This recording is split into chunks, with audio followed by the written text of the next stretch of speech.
मित्राणि भवतां समेषां स्वागतमस्ति भवतामेव युवराजवाणी इत्याख्ये आमुखपटलीयपृष्ठे।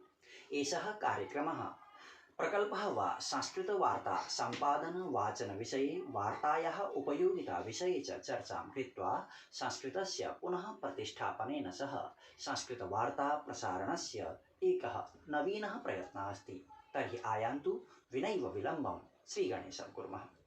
रेडियो पत्रकारिता अद्यतन शीर्षकमस्ति। रेडियो पत्रकारिता एका अति विशिष्टा पत्रकारिता अस्ति। पत्रकारिता भवति एषा पत्रकारिता वार्तापत्रीय पत्रकारितायाः भिन्ना भवति, यतोहि रेडियो यन्त्रस्य माध्यमः वार्तापत्रतः पृथक् जायते। रेडियो पत्रकारितायाः शैली अपि भिन्ना एव भवति, यतः अस्याः पत्रकारितायाः माध्यमः ध्वनिः श्रव्यं च भवतः। वार्तापत्राणि दृश्यमाध्यमयुतानि वर्तन्ते, यत्र कार्यकर्तॄणां कर्मकराणां शिक्षितत्वम् अत्यन्तम् अनिवार्यमस्ति। तत्रैव रेडियो यन्त्रीय पत्रकारितायाः कृते तत्रत्यानां कार्यकर्तॄणां कर्मकराणां च शिक्षितत्वं तावद् अपरिवार्यं नास्ति।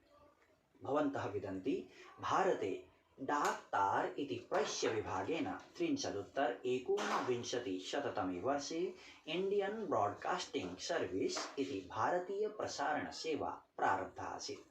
ईस्वीये 1939 वर्षे अस्याः सेवायाः नाम परिवर्त्य ऑल इंडिया रेडियो इति स्थापितम्। ततश्च 1969 वर्षे तस्यापि नाम आकाशवाणी इति कृता अभूत्।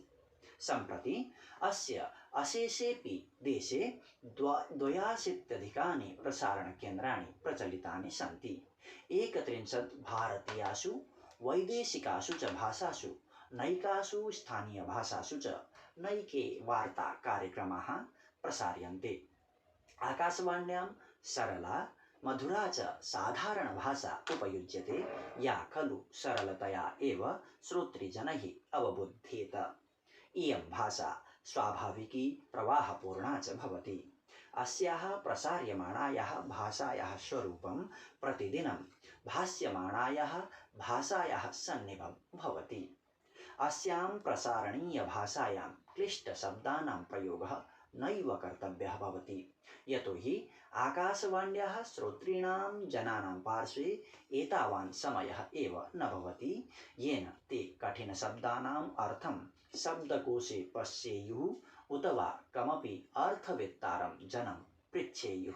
यदि कश्चित् जनः कमपि कठिनशब्दं बोद्धुं विद्वांसं शरणं गच्छति, तदा सः अवशिष्टाभिः वार्ताभिः वञ्चितो भविष्यति।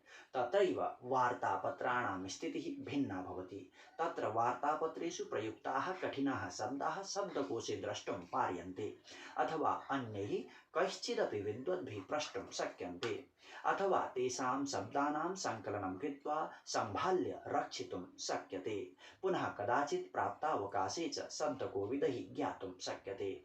अपि च प्राप्ते समये पुनरपि तेषां शब्दानाम् अध्ययनं कर्तुं शक्यते। परन्तु रेडियो पत्रकाराः वार्ताहराः च एतादृशानां कठिनशब्दानां प्रयोगं न कृत्वा जनसामान्यैः प्रयुज्यमानानां समाजे प्रचुरतया व्यवह्रियमाणानां सर्वजनसुलभानां श्रवणमात्रेण बोधगम्यानां शब्दानां भाषायाः वा प्रयोगं कुर्वन्ति, येन सरलतया जनाः ज्ञातुं प्रभवेयुः। एषः आकाशवाणी पत्रकारः वार्ताहरश्च नैजीं भाषां क्लिष्टशब्दैः अलङ्कारैश्च मुक्तां विधाय प्रयोगं कुरुते। इदं नितान्तं तथ्यं सत्यं च वर्तते यत् आकाशवाण्यां शब्दोच्चारणप्रसङ्गे उच्चरितशब्दानां गुणवत्ता सन्दर्भे च दूरदर्शनादपि समधिकं ध्यानं दीयते, सावधानता च समाचर्यते। यदि एवं न स्यात् तदा आकाशवाण्याम् अपि तारतुमुलस्वरेण वार्तावाचनपराः प्रवाचकाः परिचर्चा कार्यक्रमे वाचा वाचि कुर्वाणाः उद्घोषकाः च अभविष्यन्। परम् इत्थं न भवति। अतः आकाशवाणी वार्ता कृते शब्दानाम् उच्चारणे सौम्यता, प्राञ्जलता, मृदुता, गंभीरता चेत्यादयः भाषीयगुणाः महत्त्वपूर्णाः भवन्ति। अत्र इमे गुणाः एतदर्थम् आवश्यकाः सन्ति यतो हि श्रोतृजनाः तादृशं प्राञ्जलवाचनं श्रुत्वा एव आकाशवाण्या सह आत्मीयताम् उपस्थापयन्ति। कर्णप्रियेण शब्दमाधुर्यबलेन एव श्रोतारः दीर्घकालं यावत् आकाशवाणीं शृण्वन्ति। यतो हि आकाशवाणी अति प्राचीनः सञ्चारमाध्यमः अस्ति। अति प्राचीनत्वादपि आकाशवाण्या सह श्रोतृजनानां मिथः सम्बन्धः सुदृढः अस्ति। कामम् अस्मिन् सञ्चारमाध्यमे श्रोतारः कार्यक्रमोद्घोषकस्य वार्तावाचकस्य च मुखमण्डलस्य दर्शनं नैव कर्तुं प्रभवन्ति।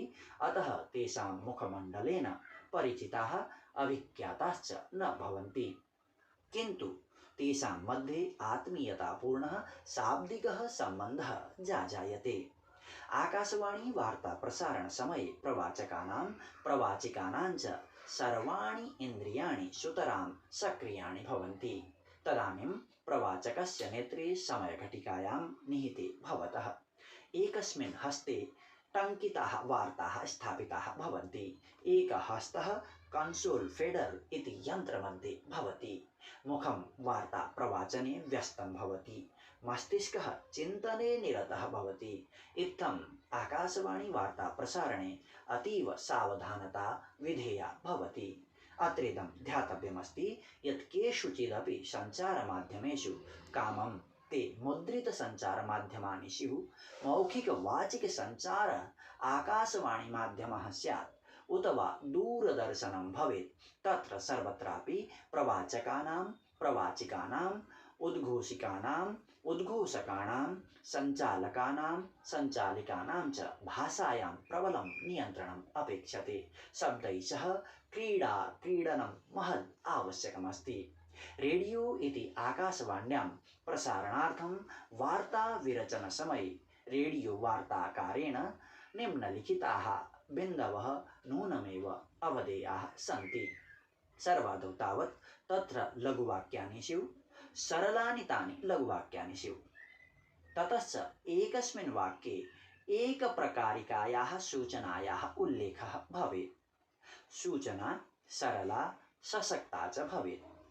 सूचना साधारण्यां भाष्यमाणायां भाषायां भवेत्, तत्र स्पष्टता च भवेत्। वार्तायां न्यूनाः शब्दाः प्रयुज्येरन्। यदि वार्तायाः किमपि शीर्षकं देयमस्ति चेत् तत् समग्रताबोधकं भवेत्। रेडियो पत्रकारितायाः संस्कृते यानि विभिन्नानि रूपाणि दृश्यन्ते तानि निम्नप्रकारकाणि सन्ति। सर्वादौ तावत् वार्ताः। एतद्धि दिवसे प्रातः सायं चेति वारद्वयं प्रसार्यते संस्कृतवार्ता, यत्र समग्रदिवसस्य घटितानां घटनानां समग्रवार्ताः नितान्तरुचिकरशैल्या रोचकपद्धत्या च प्रस्तूयन्ते।